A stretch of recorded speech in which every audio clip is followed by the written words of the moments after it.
doutora, me explica uma coisa. Eu quero saber, em relação aos remédios de uso diário. Então, me fala um pouquinho desses remédios. O que que nós temos hoje, o que que não é legal e o que é bacana? Tá.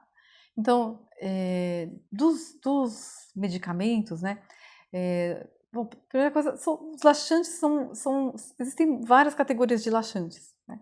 Acho que o que é mais comum e mais básico, primeiro são as fibras, né, porque realmente as fibras alimentares às vezes não dão conta, né, do volume que a gente fala, 35 gramas de fibras, é bastante, assim, se a gente for comer em alface, né, e salada. Então, às vezes, as pessoas não dão conta ou, por alguma razão, não resolve o suficiente. Então, o que se usa mais,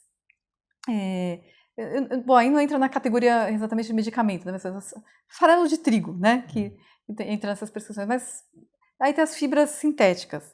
Então, se usava muito, antes era o Sim, é. Psyllium plantago, né, e agora tem as fibras sintéticas que são solúveis e as insolúveis, né. As fibras solúveis, elas vão dar mais consistência, e as fibras insolúveis, elas não se hidratam, assim, né, elas são mais Hum. rígidas, elas vão dar mais, ajudar na propulsão. Então, o ideal é balancear isso, né. Na alimentação, na verdade, o que vale é fazer vegetais bem variados, mas na medicação existem hoje essas fibras que têm uma vantagem, né, que as fibras de alimentação, às vezes, elas provocam fermentação, e Hum. essas fibras sintéticas, elas têm a vantagem de ser menos fermentativas, então, para quem já tem um desconforto, às vezes vale a pena, né. Depois tem a lubrificação também, que é outra coisa muito antiga, né, que é óleo mineral, né.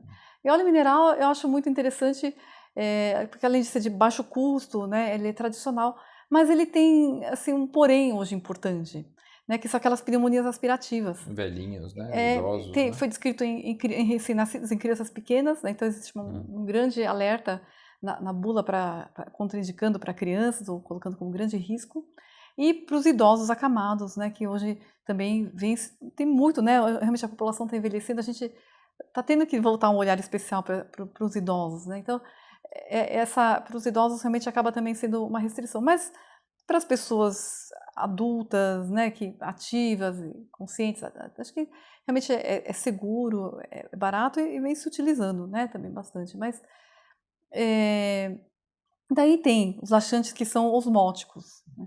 Os osmóticos, acho que o que está se usando bastante, o pessoal conhece, são os xaropes de lactulose, né, que são doces, né, e tem aquela Macrogol, né, Hum. e o PEG, né, polietileno glicol. Então eles são açúcares, né, e que são, moléculas osmóticas, então elas atraem líquido para o intestino e acabam aumentando o volume, hidratando, são razoavelmente seguros, né, e e podem ser utilizados, assim, também, como automedicação ainda, né, embora a gente sempre fale que realmente quando isso vai ficando muito persistente, né, que isso realmente, tem que ser visto passar em consulta com um médico especialista e realmente checar, né, assim, que as pessoas vão se acomodando e vão utilizando. E isso preocupa mais quando a categoria de laxante são os irritativos, né, que aí, realmente a gente vai ficando, a gente vê, né, o pessoal usando, bastante dessas, tipo, não sei se vou falar o nome A comercial aqui, né. Sene, né. Então, essas que o pessoal fala: "Ah, é plantinha, é natural", né. Então, de sene, cáscara sagrada, é muito popular, né, assim, também eles são, vendidos também livremente, tem pessoas que tomam sistematicamente. E aí muda a Hum, flora, pode irritar a mucosa, dar mais sim. pólipo, criar resistência, E né. tem mais um porém, assim, tem os casos de hepatite, Sim. hepatites graves, né, por sene, cáscara sagrada, principalmente por sene, é clássico, a gente vê isso acontecer, né, em quadros de hepatite, colestase, então, realmente é uma coisa assim que tanto quanto possível a gente deve evitar, né, e não deve Hum. considerar isso assim, ah, se é natural, é uma plantinha e tudo, né. E realmente tem isso, esse uso prolongado, né, que vai formando esses pólipos, às vezes também esses pacientes que usam, esses laxantes irritativos, às vezes você vê com o tempo, vai fazendo a colonoscopia, você vê Escuro o intestino, vê o né. intestino, aquela melanose, né, que Isso. é como se o colo tivesse tatuado, assim, né. Você vai manchando e vai perdendo as alstrações, vai perdendo aquelas preguinhas, né, e as pessoas vão precisando cada vez mais de doses maiores, né, para conseguir obter o efeito. e isso realmente vai entrando num ciclo sem fim, até que a pessoa pode se intoxicar, porque começa a alterar de uma maneira sistêmica, tem até repercussão renal, cardíaca, tudo. Então, eu acho que tem a gente tem que ter esse cuidado, né, essa cautela de não é porque funcionou uma vez, então vai se manter assim, e depois vai usando ao longo de anos, vai aumentando a dose, né, até o dia que isso realmente se torna um problema sistêmico, né, maior. Tem os procinéticos também, né, que ajudam ao intestino, né? Sim, aí tem os procinéticos que podem ser usados até às vezes para refluxo, que também acabam tendo, como domperidona, né, que também tem esse efeito. E tem também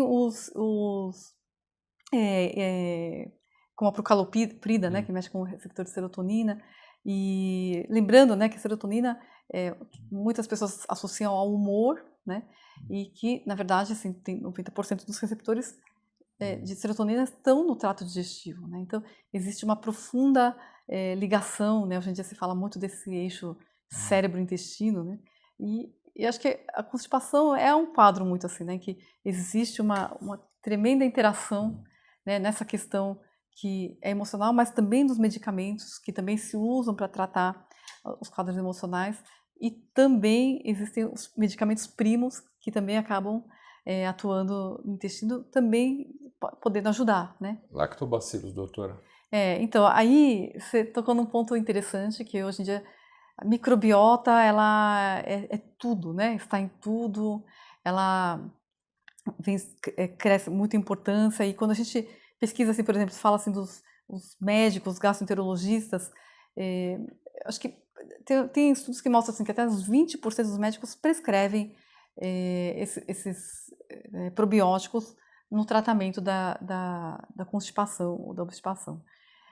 Tem estudos que realmente nos encorajam, né, que prometem realmente bons resultados, mas na realidade eu acho que não existe ainda realmente um estabelecimento definitivo, e no sentido de falar assim, para esse tipo de quadro, esse tipo de lactobacilo, de bifidobactério, né? Acho que são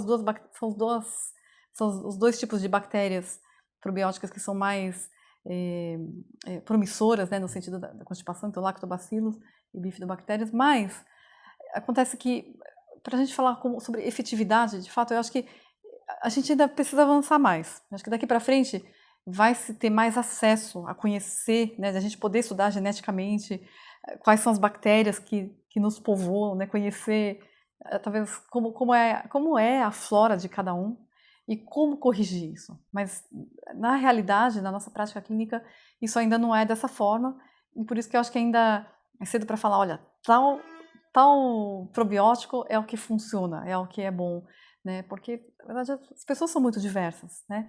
E eu acho que existe ainda essa individualidade que a gente ainda precisa conhecer.